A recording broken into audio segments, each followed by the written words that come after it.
Welcome to Blue Talks.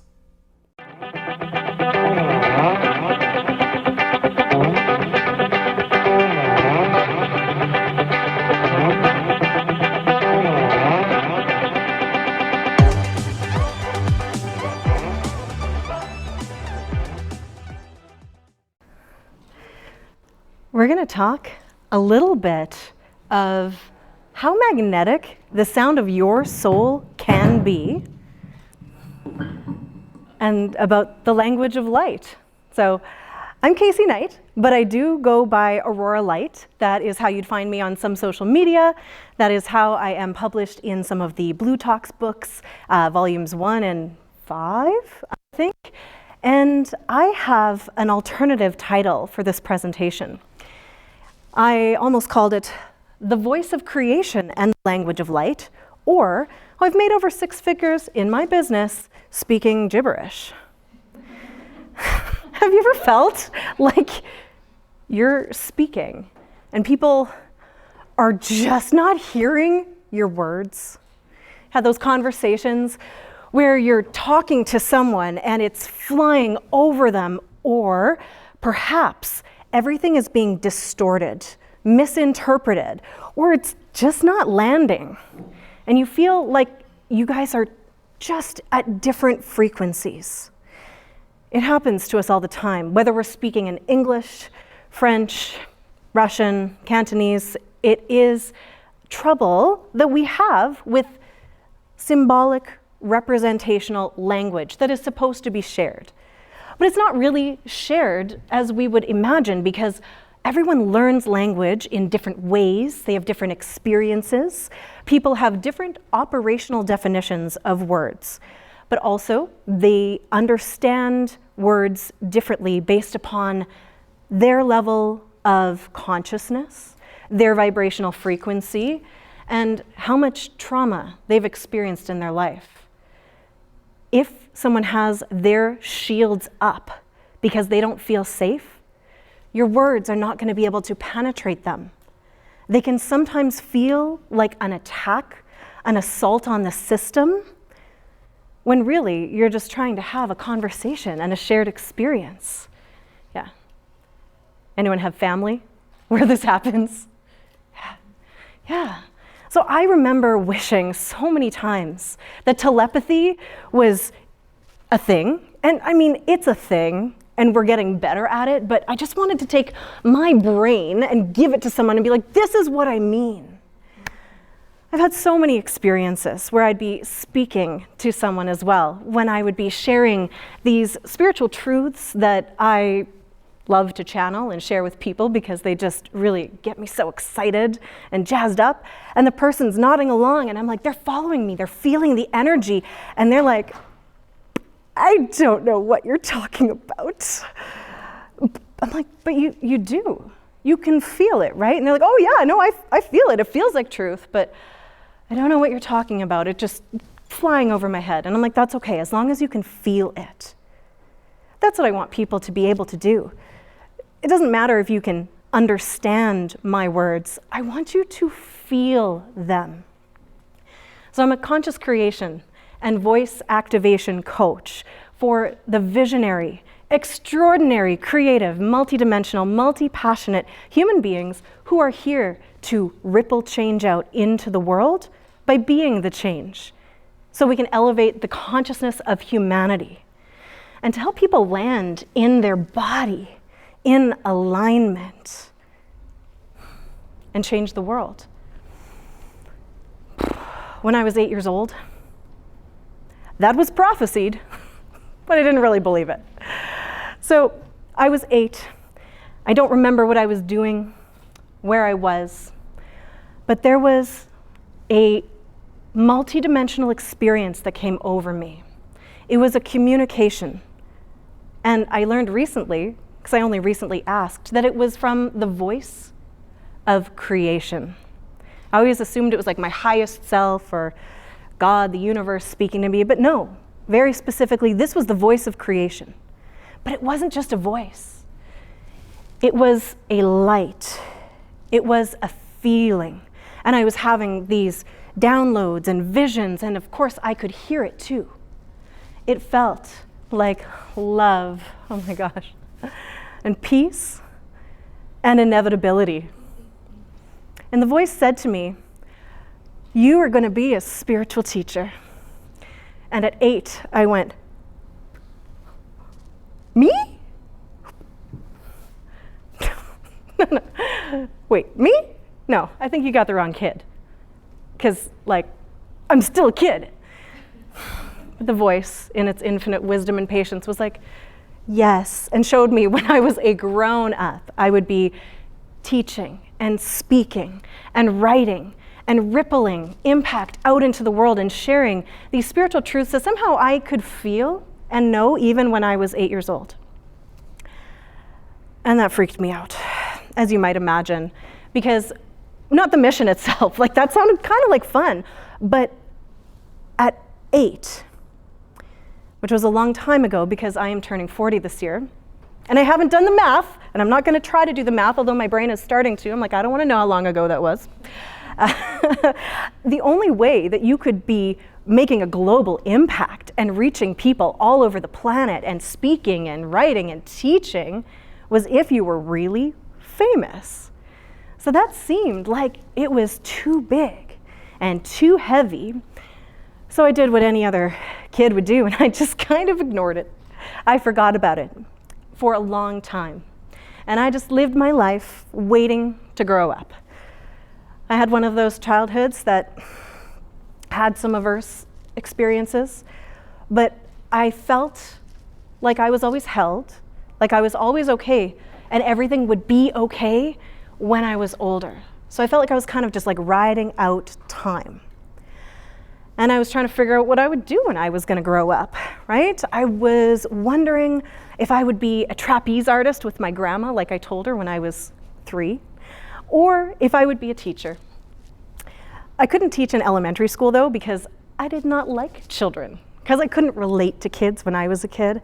So obviously, I had to be a professor, an academic, because those ivory towers and their sharing and exchanging of knowledge, that just seemed so attractive to me when I was in high school. So I'm like, okay, I'm going to go to university and I'm going to be a professor. I studied sociocultural anthropology because I loved learning about humanity and everything about the people that I was surrounded with. But by the 3rd or 4th year of university, maybe 2nd, I was noticing that the ivory towers in academia were not the open-minded, progressive place that I had assumed it would be. I learned that you have to fight tooth and nail to have any new idea accepted. And usually that happened once you were dead. I couldn't handle being restricted like that and to not receive the glory for my new ideas. So as the free spirit I knew I was, I just lived life. I was picking up all these different experiences, and all of the experiences seemed really separate and different, and I wasn't sure how I would weave them together. I just knew I wanted to be a helper. I wanted to help people, and I felt like I had something to teach people. And then at the age of 27, I broke an ankle, and that changed everything. At the time, I was spending all of my free time dancing with my friends, with music festivals and going to clubs and events and raves, and we would dance for hours and days, and it felt like home on the dance floor. When I moved my body and I was dancing to the music, I felt connected to everything, and everything was connected to me. I felt that unity and oneness. So magical. And when my ankle was broken, I couldn't even chair dance. It hurt, and I missed it, and I felt like I was missing a part of me. So I realized in that moment that I wanted to be a dance teacher, because if something was so important to me, I should probably make it a central focus in my life. I did not have a professional dance background. I took, like tap, ballet, jazz, baton twirling when I was a kid, but I was mostly a gymnast. I was a national level trampoline gymnast, actually, till I broke my neck, but that's another story. And I had no idea how I was gonna be a dance teacher. But I just left it on my heart, and I surrendered it to the universe, and then I just went along with my life, and I healed and actually eventually found this conscious dance facilitator training. And I started to see possibility there. Oh, I don't have to be teaching jazz, ballet, tap. I can be teaching people how to move their body and manifest and create with movement, as I always had. It was always my place for magic. And then I found something called hula hooping, right? With the circles, like hoop dance, like literally with a hula hoop. I know, it's kind of strange. And if you had told 8-year-old me that I was going to become a hula hoop teacher, I would have thought you were absolutely nuts, because hula hoops were really, really stupid, because I couldn't do it when I was 8. I took that piece that I fell in love with, and actually, just a side note, if you want to hear the story about how I met the 2 great loves of my life, my husband and hula hooping in the same moment, I think that's in the first volume. That's where that story is. So the first book of Business, Life, and the Universe. But I created a business called Dancing into Being, where I was teaching people through hula hoops and just sacred dance and movement arts and all kinds of things, how they could come into alignment and connect their soul energy into their body and move with it and flow with it and create and be a master. And it was so much fun. I couldn't believe people paid me money for that. And I like to think that I was doing the thing that the voice said. I was a teacher. I was a spiritual teacher, kind of. Like I was sneaking the spirituality in there. I knew it wasn't enough, though. And on the summer solstice of June 2019, there was the voice again.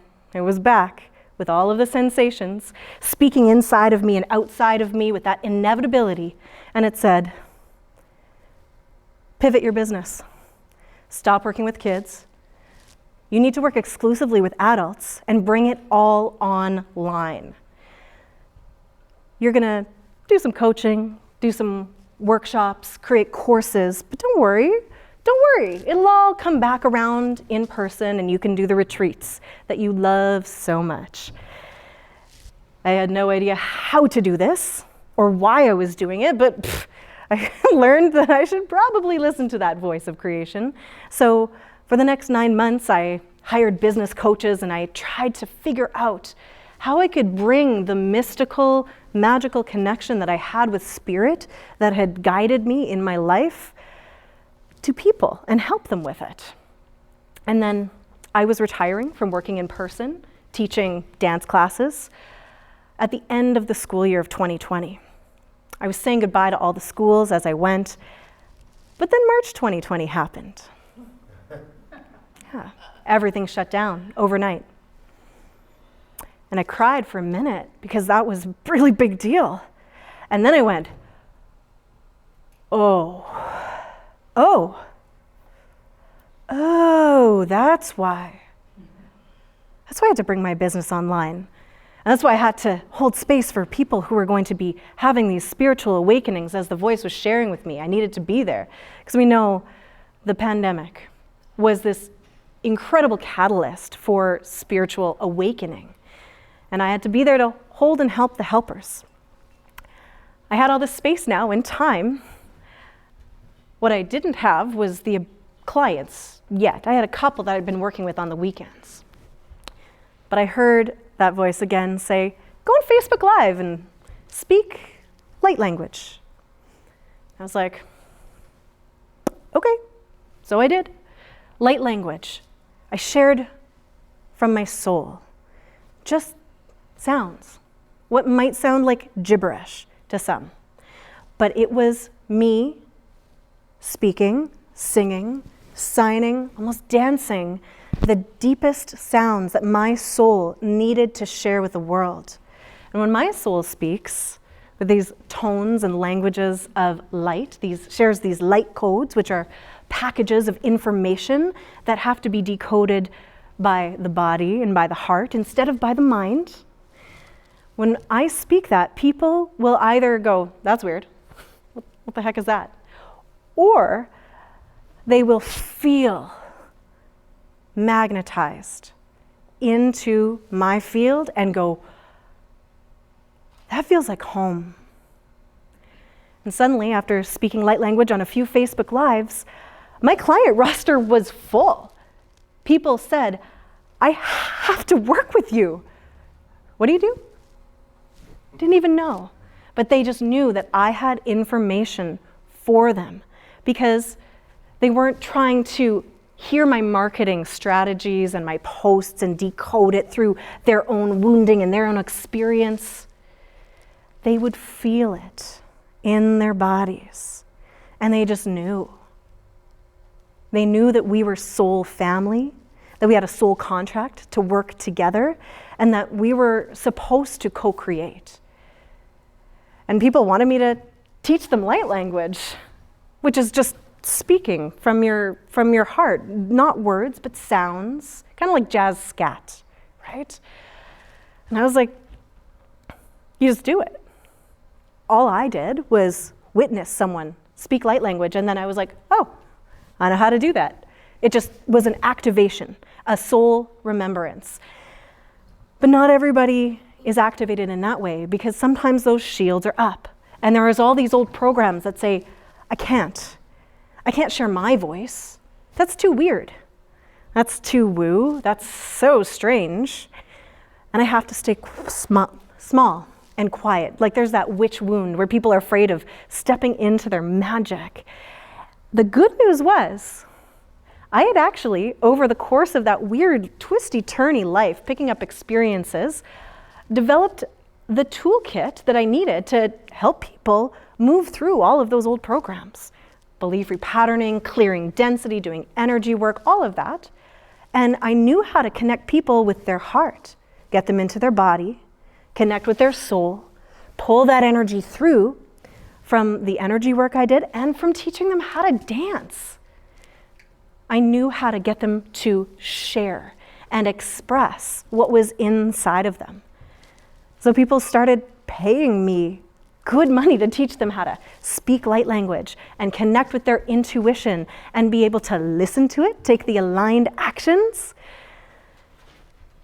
And they have rippled that out and are rippling it out into the world and showing people that when you share from the soul, it's just like any other kind of art form.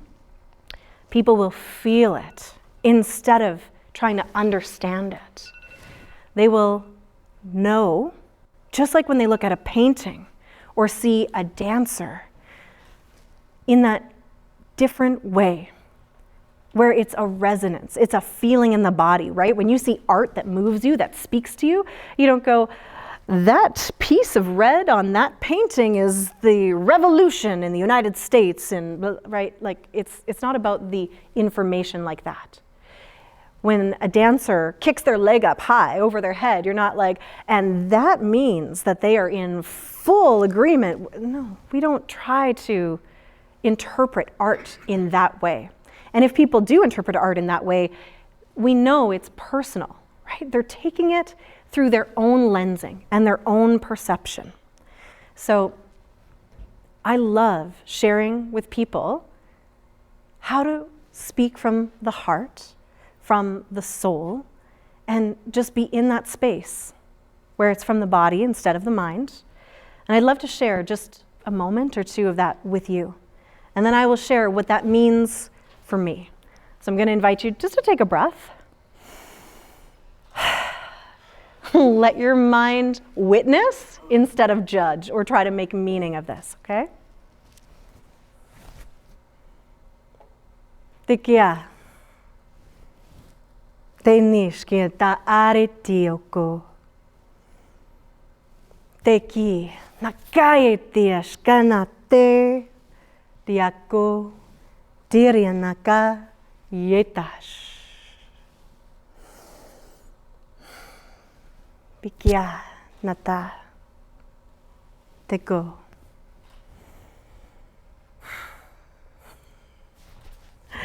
What my heart just wanted to tell you might be different than what you received, but for me, what came through was your voice is the most powerful creation tool you have. And the world needs your voice now. Unapologetically, uncensored, unfiltered.